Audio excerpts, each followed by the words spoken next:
चंद नमाजें पढ़ ली, चंद रोजे रख लिए, तो आप पक्के मुसलमान कैसे हो सकते हैं? जब आम के चंद पत्ते बिजली के खंबे को आम का पेड़ नहीं बना सकते, तो आपकी दो चार नमाजें और दो चार अच्छे काम और दो चार रोजे आपको मुसलमान बना देंगे? वाह साहब, कितना आसान है।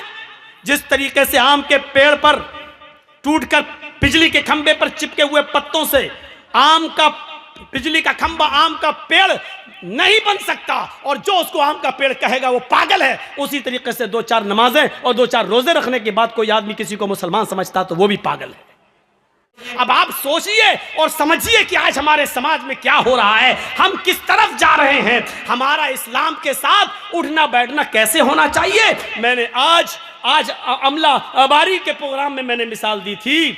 आप क्या समझते हैं, ये बिजली का खंबा है मान लो, और आम के पेड़ लगा हुआ है आपके बगल में, और हवा चली, दो चार पत्ते टूटे और आम के पेड़ पे चिपक गए, ये बिजली के खंबे पे चिपक गए, तो आप क्या समझे, ये बिजली का खंबा जिस पे आम के 10 पत्ते चिपक गए, तो क्या ये बिजली का खंबा आम का पेड़ हो जाएगा?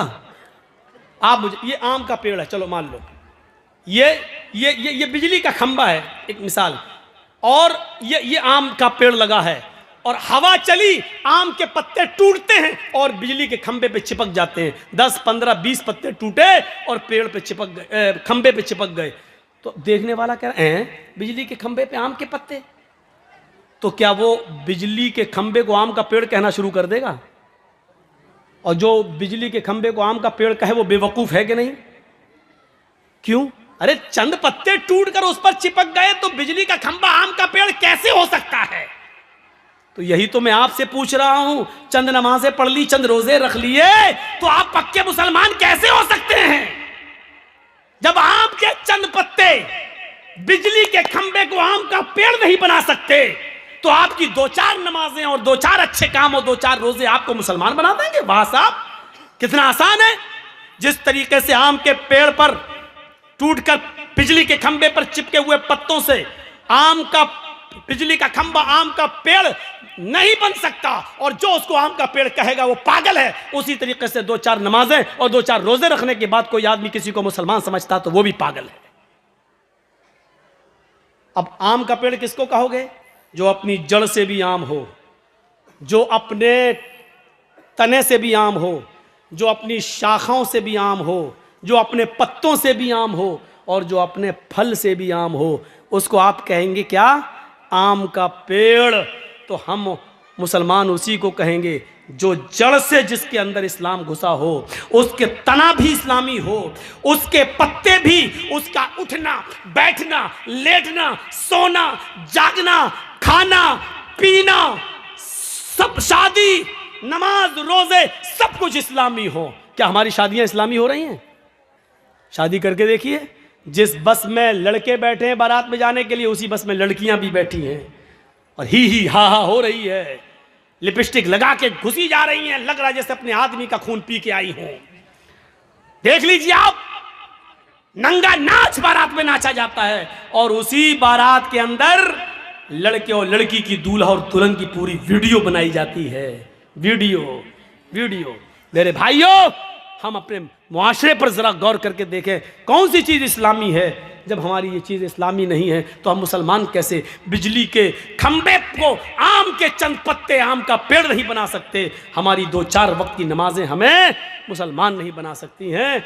आम का पेड़ तभी होगा जब वो अपनी जड़ में आम हो, अपने पत्तों में आम हो, अपने फल में आम हो। आप अपने जड़ से मुसलमान हो, आपका उठना बैठना सोना जागना खाना पीना शादी ब्याह सब इस्लामी हो, तब आप मुसलमान कहलाए जाएंगे। इस्लाम के साथ हमारा मामला कैसा होना चाहिए? ये पानी का एक गिलास है हमारे हाथ में, इसमें पत्थर डाल दो। पानी का गिलास भरा है, एक पत्थर डाल दिया, 2 दिन के बाद आप देखेंगे पत्थर भी दिख रहा और पानी भी दिख रहा है। इसका मतलब क्या है? पानी ने पत्थर को कबूल नहीं किया और पत्थर ने पानी को कबूल नहीं किया। 2 दिन के बाद जर्जीस ने पत्थर निकाला और बाहर फेंक दिया, यानी पानी में 2 दिन पत्थर पड़ा रहा, लेकिन जब चाहा तब हमने पत्थर को निकाल के बाहर फेंक दिया। इसका मतलब क्या है कि पानी पत्थर को कबूल नहीं कर रहा है और पत्थर पानी को कबूल नहीं कर रहा है। हमारा और आपका मामला इस्लाम के साथ ऐसा नहीं होना चाहिए कि जब चाहो इस्लाम हमारे अंदर से निकाल दो और जब चाहो इस्लाम से हमें निकाल दो, ऐसा नहीं होना चाहिए। जर्जीस साहब के हाथ में पानी का गिलास है, जलेबी बनती है ना, जलेबी, उसमें रंग डलता है ना, कलर। जर्जीस साहब ने रेड कलर, खाने वाला लाल कलर पानी में डाल दिया। अब आप देख लीजिए, पानी थोड़ी देर में 1 मिनट के अंदर लाल रंग का हो गया। पीला रंग डाल दिया, पीला रंग का हो गया। अब आप पानी से रंग को अलग करिए, नहीं होगा। हो जाएगा? पानी में रंग घुल गया, अब आप रंग को पानी से अलग कर देंगे? नहीं कर पाएंगे। और पानी से रंग को अलग कर देंगे? नहीं कर पाएंगे। यानी पानी ने रंग को एक्सेप्ट कर लिया और रंग ने पानी को अपने रंग में रंग लिया।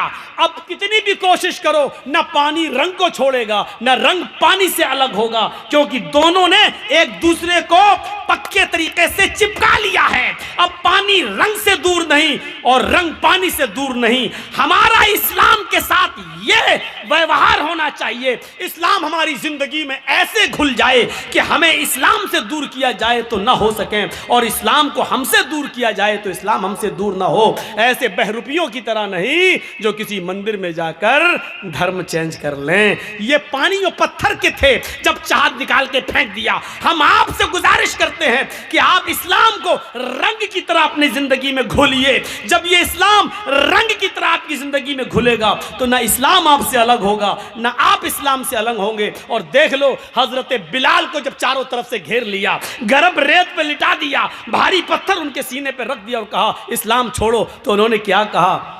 अल्लाहु अहद अहद अहद, अल्लाह एक है, एक है, एक है। मैं कैसे छोड़ दूं? वो इस्लाम मेरी सांसों में घुल गया है। जैसे पानी से रंग अलग नहीं हो सकता, पानी को फेंका जा सकता है, पानी को मिटाया जा सकता है, लेकिन रंग को अलग नहीं किया जा सकता।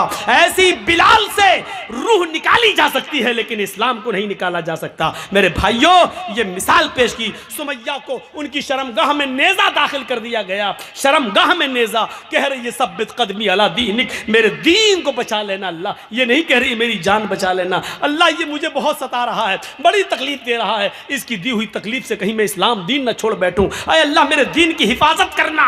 फिर सुमैया की जान ले ली गई। 2 ऊंट मंगाकर 2 पैर बांध दिए गए। एक का पैर पूरब की तरफ चेहरा और दूसरे ऊंट का चेहरा पश्चिम की तरफ किया। कहा सुमैया, इन कोड़े को मारने जा रहा हूं, ये ऊंट भागेंगे, तू चिर जाएगी, बीच से तेरे 2 टुकड़े हो जाएंगे। कहने लगी गवारा है, लेकिन इस्लाम छोड़ना गवारा नहीं है।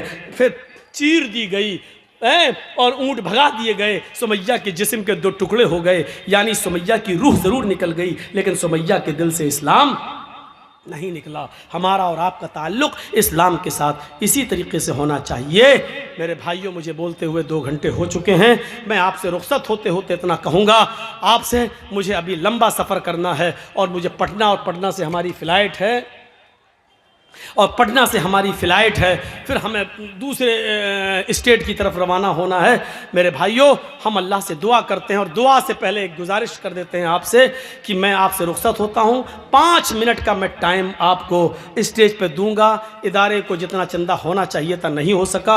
आप हमारे हाथ पर इतना सुनने के बाद अब देखते हैं आपको हमसे कितनी मोहब्बत है और मेरे हाथ पे इस इदारे को क्या देते हैं। अल्लाह ताला आपको इसका अजर अज़ीम अता फरमाएगा। अल्लाह ताला हमें जब तक जिंदा रखे, इस्लाम पे जिंदा। आग की 2 चिंगारी 2 पैरों के नीचे, इन तलवों के नीचे रख दी जाएगी। ये कौन आदमी होगा मालूम है? जिसने सबसे कम गुनाह किए होंगे और दुनिया जहन्नम में जिसको सबसे हल्का अजाब हो रहा होगा। हम लोगों ने सबसे कम गुनाह किए हैं, ये तो बाद ही में पता चलेगा कम किए कि ज़्यादा किए। 2 चिंगारियां रखी जाएंगी और इन दोनों चिंगारियों का हाल क्या होगा? यगली मिनहुमा दिमागुहु, इन दोनों चिंगारियों से उसका दिमाग खौल रहा होगा हांडी की तरह।